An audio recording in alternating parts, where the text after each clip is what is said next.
ജ്ഞാനം അറിഞ്ഞ് കർമ്മം ചെയ്യുക. ഇന്ന് ശുദ്ധൻ നാളെ ദുഷ്ടനാകാം, ഇന്ന് ബന്ധു നാളെ ശത്രുവാകാം. ഷെയർ മാർക്കറ്റിൽ പൈസ ഇട്ടാൽ ലാഭവും വരാം നഷ്ടവും വരാം. അപ്പം ലാഭം വരുമ്പോൾ ആകാശം വിട്ട് ചാടാതെയും നഷ്ടം വരുമ്പോൾ കപ്പലിൽ മുങ്ങിപ്പോകാതെയും അതിൻ്റെ സ്വഭാവം മനസ്സിലാക്കി നമ്മൾ നീങ്ങിയാൽ പ്രശ്നമില്ല.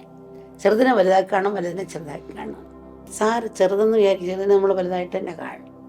പഞ്ചസാര വാരെടുത്താൽ ഒരു പഞ്ചസാരയല്ലേ ഇവിടെ കിടക്കുന്നത്, പക്ഷെ അതിൻ്റെ പുറകെ ഇങ്ങനെ 100 ഉറുമ്പ് വന്നുകൊണ്ടേയിരിക്കും. അപ്പം ചെറുതല്ലേ എന്ന് പറഞ്ഞാൽ ചെറുതിനാണ് വലിയ നാശം ഉണ്ടാക്കുന്നത്. നമ്മുടെ ശാസ്ത്രത്തിൽ പറയുന്നത് സഹനമുള്ള ആദരവ്, മറ്റുള്ളവർ മുമ്പിൽ വിനയം, ഒരു തുടക്കാനായിരിക്കും പഠിക്കും. അവിടെയാണ് ശ്രദ്ധ, ക്ഷമ, ഉത്സാഹം.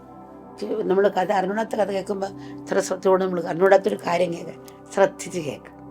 അപ്പോൾ സ്കൂളിൽ ചെല്ലുമ്പോൾ എനിക്ക് അറിഞ്ഞൂടാന്ന് നോക്കുമ്പം പഠിപ്പിക്കുക, ശ്രദ്ധിച്ച് കേൾക്കും. ക്ഷമയോടുകൂടി കേൾക്കും, ക്ഷമയുണ്ടാകും. പിന്നെ ഉത്സാഹം ഉണ്ടാകും. കൊച്ചുകുട്ടി വീണ് എന്നാൽ എഴുന്നേറ്റ് നിൽക്കണമെന്ന് ആഗ്രഹം വരുമ്പോൾ പിന്നെ എഴുന്നേൽക്കും. കരഞ്ഞുകൊണ്ടിരിക്കുകയല്ല, പിന്നെ എഴുന്നേറ്റ് നിൽക്കാൻ ശ്രമിക്കുകയാണ്. അപ്പോൾ ഉത്സാഹം, എത്ര വീണാലും ആ വേദനയോട് അതിനെത്രത്തില്ല, എഴുന്നേറ്റ് നിൽക്കണമെന്നുള്ള ആഗ്രഹമാണ്.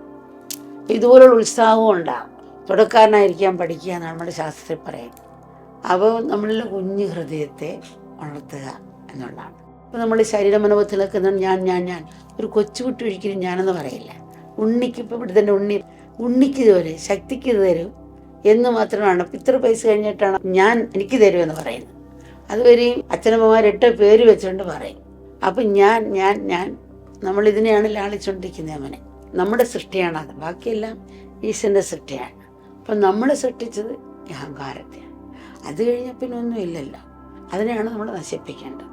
ഉദാഹരണത്തിന് ഇപ്പം വിശ്വാമിത്രൻ യുദ്ധത്തിന് പോയിട്ട് തിരിച്ച് പ്രജകളുമായിട്ട് വരുമ്പോൾ ക്ഷണിച്ച അവസരമായപ്പോൾ വസിഷ്ഠ മഹർഷിയുടെ ആശ്രമത്തിൽ കയറി. വസിഷ്ഠ മഹർഷി എന്ത് ചെയ്ത് നല്ലവണ്ണം ഭക്ഷണങ്ങളെല്ലാം കൊടുത്തപ്പോൾ അദ്ദേഹം ചിന്തിച്ച് ഒരു ഭിക്ഷക്കാരനെ പോലുള്ള ആളാണ് ഈ സന്യാസി. ചെന്നപ്പോൾ തന്നെ ഇത്ര പേർക്കും വയർ നിറച്ച് വിളമ്പാനുള്ള വിഭവങ്ങൾ എങ്ങനെ ഉണ്ടായി? അത്ഭുതം തോന്നുന്നു. എന്താണ് രഹസ്യം? അപ്പോഴാണ് കാമധേനു പശു ഉള്ളതും ആ പശു എന്നാണ് അതെല്ലാം കിട്ടുന്നത് മനസ്സിലായി. ഉടനെ തന്നെ ഇദ്ദേഹം ചിന്തിച്ചിട്ട് ഈ പശുവിനെ സ്വന്തമാക്കാനാണ് ആഗ്രഹിച്ചത്. പശുവിനെ സ്വന്തമാക്കാൻ ആഗ്രഹിച്ച ആളെ വിടുമ്പോഴും വളർത്തുന്നതാണ് അത് വരുമ്പോൾ എന്നല്ല, അതിൻ്റെ അനുവാദം ഉണ്ടെങ്കിൽ നിങ്ങൾ കൊണ്ടുപോകും എന്ന് പറയുന്നത്. പക്ഷെ കാമധേനു പോകാൻ സമ്മതിച്ചില്ല. പക്ഷെ വില പിടിച്ചുകൊണ്ട് പോകാനാണ് പിന്നെ ആ യുദ്ധം മുഴുക്കെ ഉണ്ടായത്.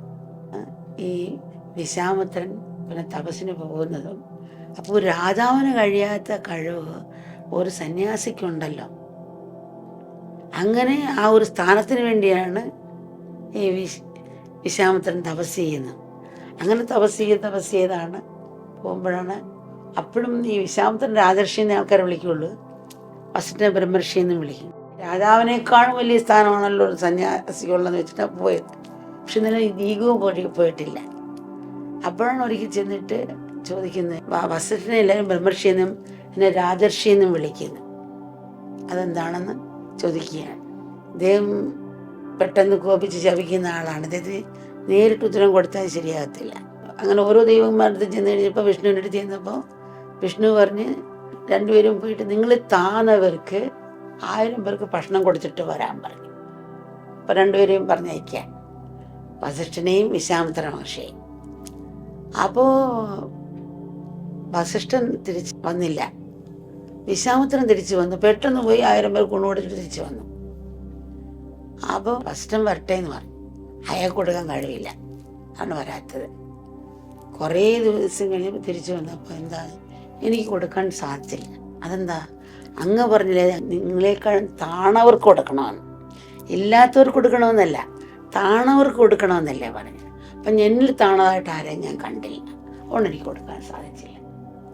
അപ്പോൾ വിശ്വാമിത്രൻ തല കുനിച്ചു. കാരണം അയാളുടെ ഈഗോ മനസ്സിലായി. എനിക്ക് ഞാൻ അപ്പം എല്ലാവരെയും താണവരായിട്ട് താൻ മാത്രമാണ് വലുത്, ബാക്കിയെല്ലാം താണവരെ. ഈ വസിഷ്ഠൻ എപ്പോഴും ആ വിനയത്തിൻ്റെ ഒരു തത്വമാണ്.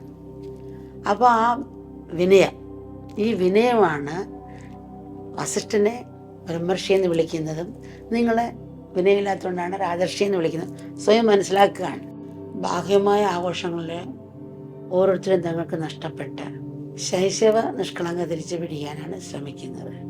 എന്നാൽ അഹങ്കാരത്തിന് പുക പിടിച്ച് മറഞ്ഞു പോയ ആ നിഷ്കളങ്കത അന്തർമുഖത്തിലൂടെ മാത്രമേ അത് വീണ്ടെടുക്കാൻ കഴിയുള്ളൂ. നമ്മുടെ സാധനയിലൂടെ വീണ്ടെടുക്കേണ്ട പ്രധാന ലക്ഷ്യം ആ നിഷ്കളങ്കത വീണ്ടെടുക്കലാണ്.